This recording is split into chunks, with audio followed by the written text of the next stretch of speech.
Le 6 octobre, famille, amis, élus, sportifs et agetmosiens étaient venus nombreux assister à la cérémonie d'inauguration de la salle multisport du COSEC qui porte désormais le nom de Roland Jouglin, ancien adjoint au maire chargé du sport, de la vie associative et de la Cité verte, décédé en septembre 2017. Mon père n'aimait pas particulièrement être sur le devant de la scène. Peut-être même aurait-il été gêné de tant d'attention envers sa personne. Le respect et l'amitié que lui portaient les gens de tout âge, qu'il a côtoyés durant toutes ces années, étaient sa plus belle récompense. Mais au fond de lui, il aurait assurément été heureux et flatté de cet honneur, fait en sa mémoire et en celle de son action. Alors pour toutes ces raisons, je vous dis à nouveau merci. Merci pour lui.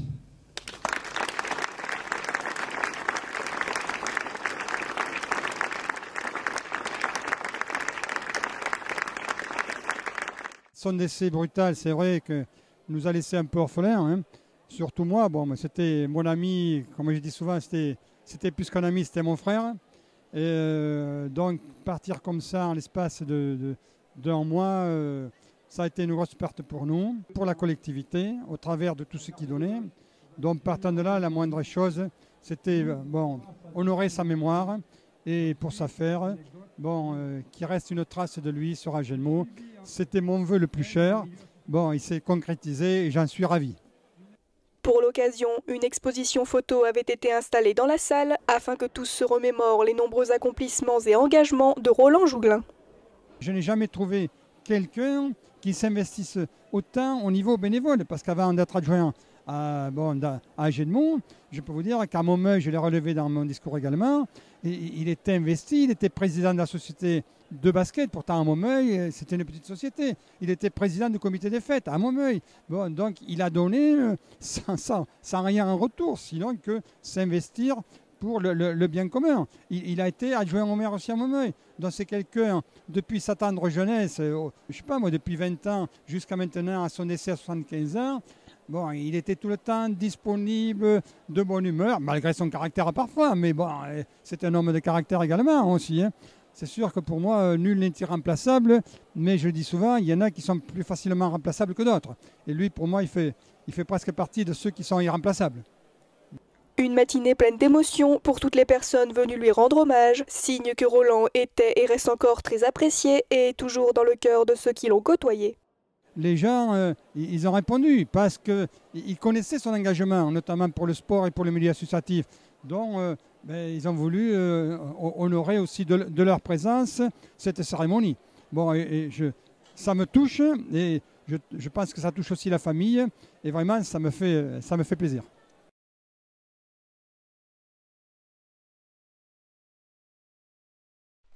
Pour la Semaine Bleue, la semaine dédiée aux personnes âgées et retraitées, la maison de retraite Loucocardi à Saint-Martin-de-Seignan a accueilli des animaux de la mini-ferme de Pouillon pour le plus grand plaisir des résidents et des enfants du centre de loisirs, venus partager l'après-midi avec leurs aînés. Donc en fait, on avait fait venir déjà pour Pâques il y a 3 ans, la ferme de Pouillon pour faire une rencontre intergénérationnelle. Et donc du coup, là pour la Semaine Bleue, en collaboration avec la mairie, on a décidé de refaire cette expérience, parce que ça avait vachement plu à nos résidents et du coup les enfants, voilà, c'est une animation qui est entièrement offerte. Donc du coup, voilà, tout le monde est heureux de vivre ce moment-là et le cadre se prête agréablement à cette activité. Une activité menée en partenariat avec la commune et son CCAS qui a organisé cette Semaine Bleue sur Saint-Martin-de-Seignan. Alors la Semaine Bleue, même si c'est une semaine nationale, pour la commune, ça a toujours été un temps très important. C'est une semaine pour les seniors, même si pour les seniors, on essaie tout au long de l'année d'organiser des activités qui répondent à leurs besoins, à leurs envies, à leurs préoccupations. Mais la Semaine Bleue, c'est quand même essentiellement une semaine où on essaie d'organiser des animations qui créent du lien entre les générations. Lamas, cochons d'Inde, lapins, chèvres, poules et poneys ont pris place dans le jardin de Loucocardi, où ils ont été câlinés par les petits comme les grands, faisant naître de larges sourires sur les visages de chacun. C'était vraiment très très bien cet après-midi avec tous ces animaux, surtout pour les grandes personnes et voir surtout pour les enfants qui n'ont pas l'habitude d'en contempler, d'en voir souvent. Ah, c'était très très bien. De voir les animaux, moi j'en avais vu quand j'étais gamine et ça fait plaisir d'en revoir tout plein. Quelques caresses qui paraissent peu et qui pourtant font beaucoup de bien. Ça ravive certains souvenirs, le besoin de tactile qu'ils ont, la sensibilité de bien-être, ainsi que ça les apaise. Tout animal apaise les personnes, qu'elles soient âgées ou plus jeunes. Donc voilà, qui dit animaux dit bien-être quoi, pour eux et pour les enfants aussi quoi. Et ça les met au même endroit, à la même valeur que les enfants et voilà. C'est ce qu'on appelle, si vous voulez, la réminiscence, c'est-à-dire que ça leur rappelle leur temps ancien. Et pour eux, si vous voulez, c'est des moments qui sont un peu privilégiés dans le principe où effectivement, au niveau hygiène, c'est compliqué d'avoir des animaux tout le temps dans une maison de retraite. Et là, voilà, ponctuellement, pour eux, c'est un moment de bonheur, voilà, comme ils ont pu vous le dire tout à l'heure. Des moments de bonheur partagés entre résidents et personnel qui permettent à chacun de sortir un peu du quotidien.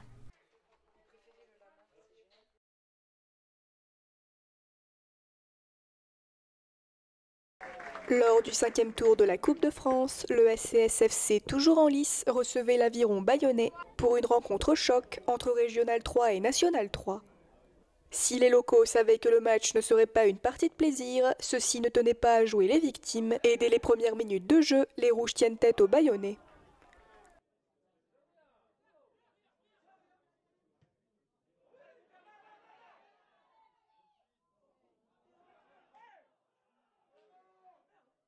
Si les Bleus semblent quelque peu déstabilisés, ceux-ci se créent tout de même quelques occasions, mais là encore, le gardien de l'entente ne laisse rien passer.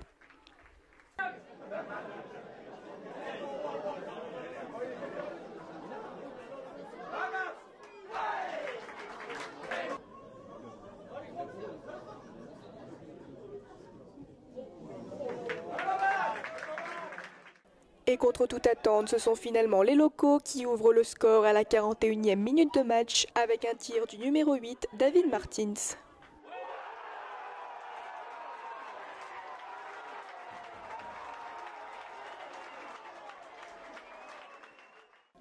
La seconde mi-temps sera beaucoup plus compliquée pour le SCSFC qui permet aux Bayonnais d'égaliser après une faute.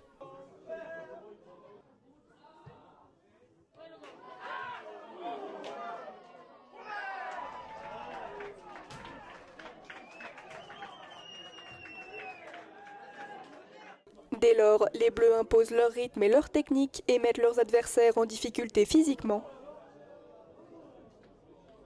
L'Aviron bayonnais prendra finalement l'avantage sur le match avec un second but.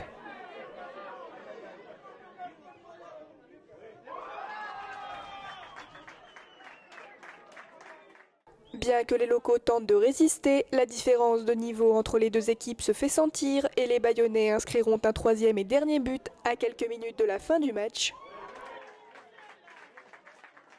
L'Aviron bayonnais remporte ainsi la rencontre 3-1 et le SCSFC quitte malheureusement la Coupe de France. Aujourd'hui, on est satisfait de la qualif avec l'objectif qui a été atteint. On est un petit peu moins satisfait du contenu, surtout sur la première mi-temps. Mais au moins, il y a eu une révolte mentale, on va dire. Dès qu'on a mis le pied sur le ballon, qu'on a imposé notre rythme de match à nous, au lieu d'être à leur niveau à eux, on s'est imposé un rythme de match plus cohérent. Donc on les a mis en difficulté, on a essayé de faire courir le ballon un maximum pour libérer des espaces. Et puis sur la durée, on va dire qu'ils ont baissé de pied physiquement et les espaces se sont encore plus libérés. Donc on a réussi à marquer, à scorer sur la deuxième mi-temps. Mener 1-0, pas dire que c'est inespéré, mais enfin c'est heureux. C'est pas immérité, mais c'est heureux. En plus, on a un ballon pour mettre le deuxième. Donc là, peut-être que ça aurait grandement changé les choses.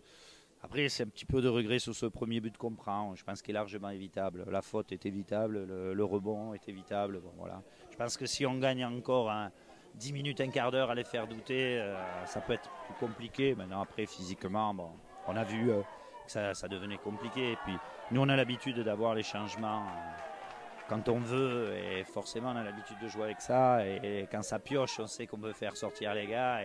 Et là, on n'a pas le droit, donc forcément, c'est un peu problématique pour nous dans ce genre de match.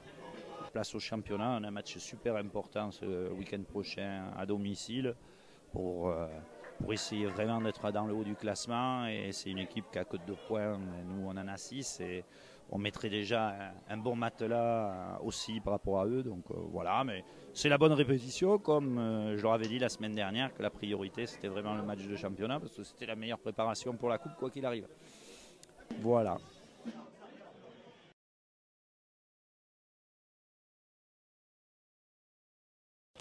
Dans le deuxième tour de la Coupe des Landes, les Bleus du FC Metz recevaient les footballeurs de l'entente Saint-Martin-Donnet-Jolux, qui évoluent en départemental 2, soit une division au-dessus des Messois.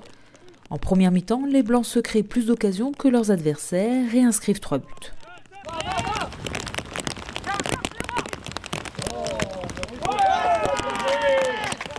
3-0, le score ne changera pas jusqu'à la fin du match, malgré plusieurs occasions messoises qui ne trouveront pas les filets adverses. L'aventure du FC Metz en Coupe des Landes s'arrête donc ici. Très déçu parce que prendre 3, c'est un peu sévère le score. C'est mon équipe, on va dire, ils ont très bien rentré dans ce match. On prend ces 3 buts vraiment gratuitement. Mais voilà, c'est ça le football aussi. Il faut accepter et continuer à travailler. C'est une équipe qui est en pleine construction. Moi, je suis un gars qui est du club depuis 3 ans. 2 ans en tant que capitaine. C'est ma première année en tant qu'entraîneur. On va dire que c'est un peu sévère ce score, mais voilà, c'est pas l'objectif premier non plus Coupe de Landes. Ce qui m'embête un peu, c'est de perdre chez moi, quoi. Donc, mais c'est comme ça le football. On est là pour apprendre, même si on n'a pas appris grand-chose aujourd'hui, parce que l'équipe en face, franchement, il ne mérite absolument pas de gagner. C'est un peu compliqué à dire comme ça quand tu prends 3, donc on va continuer à travailler tout simplement. Des Messois forcément déçus après cette défaite et ces 3 buts encaissés, avec par 2 fois l'aide des défenseurs bleus. Les buts contre leur camp, c'est quand même des situations qu'on a provoquées. Donc on le sait très bien, sur des centres en retrait, quand le défenseur revient, malheureusement pour lui, il le met contre son camp, quoi. Donc c'est quand même nous qui avons fait tout le travail pour amener cette situation devant le but, quoi.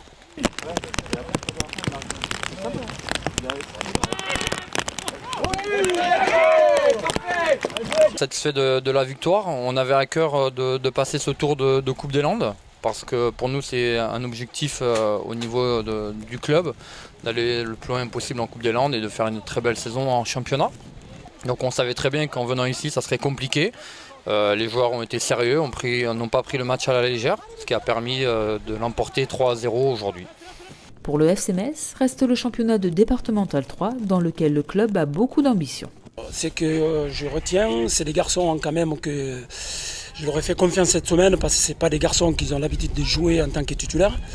Je fais tourner exprès parce que je peux tourner qu'en Coupe des Landes. L'objectif du championnat, c'est vraiment de se placer mieux que les autres années et avoir monté. C'est ça vraiment l'objectif. Et quand tu as un effectif comme j'ai pas beaucoup de monde ici, donc quelque part j'étais obligé aujourd'hui de faire tourner. Parce que le prochain match, je vais à Peyrehorade, une équipe costaud qui vient de descendre en 3e div. Ça ne va pas être un match facile pour nous. Le FC Metz, c'est pour leur 6e de sa poule, juste derrière Peyrehorade. En départemental 2, l'entente Saint-Martin-Donnet-Jolux est quant à elle en bas du classement avec un seul point.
C'est pas mal.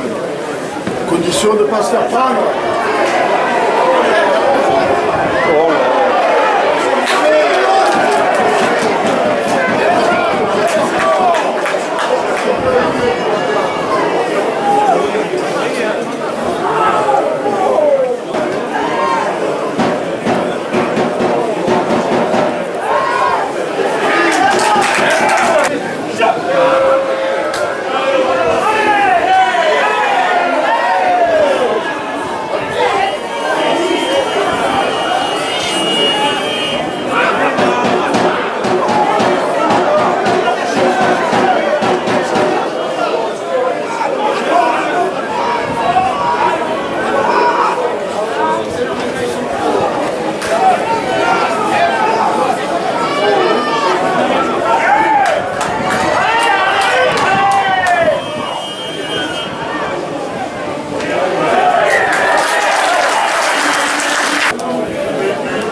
Dans le cadre du championnat honneur de la Ligue de rugby de Nouvelle-Aquitaine, l'étoile sportive léonaise recevait l'étoile sportive de Lambeille.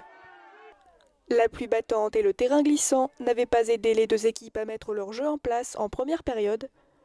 Les rouges et bleus ouvriront finalement le score après 15 minutes de match avec une pénalité. Une courte avance sur le score, vite rattrapée par les locaux qui inscrivent le premier essai de la rencontre.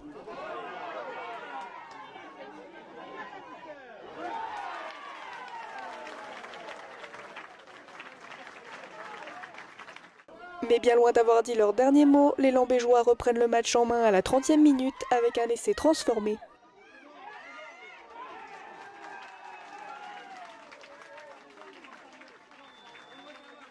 Après deux autres pénalités dues à de nombreuses fautes des Landais, Lambeille clôture la première mi-temps avec 16-5. En début de seconde période, les rouges et bleus continuent de marquer des points avec une nouvelle pénalité.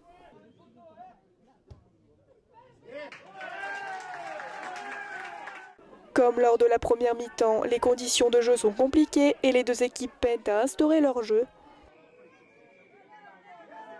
Si les Léonais font moins de fautes qu'en début de match, les Lambégeois au contraire en font beaucoup et celles-ci leur coûteront un essai de pénalité inscrit par les Bleus et Blancs.